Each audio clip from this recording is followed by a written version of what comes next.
సొరకాయతో మనం ఎన్నో రకాల రెసిపీస్ చేస్తుంటాం కదా, ఒక్కసారి కమ్మటి గ్రేవీ మసాలా కర్రీ తయారు చేసి చూడండి, చాలా బాగుంటుంది.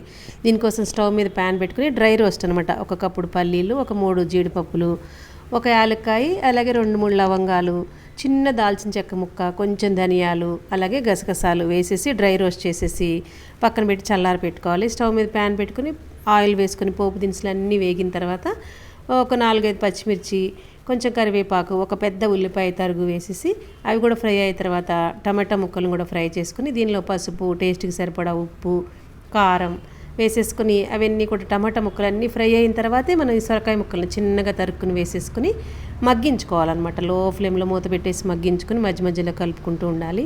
ఇదంతా 80% మగ్గిన తర్వాత మనం గ్రైండ్ చేసి పెట్టుకున్నాం కదా పౌడర్, అదంతా కూడా వేసేసి కొంచెం వాటర్ పోసి లో ఫ్లేమ్లో మగ్గించుకోవాలి. ఫైనల్గా కొంచెం కొత్తిమీర వేస్తే కమ్మటి సొరకాయ gravy masala curry ready. Thank you for watching.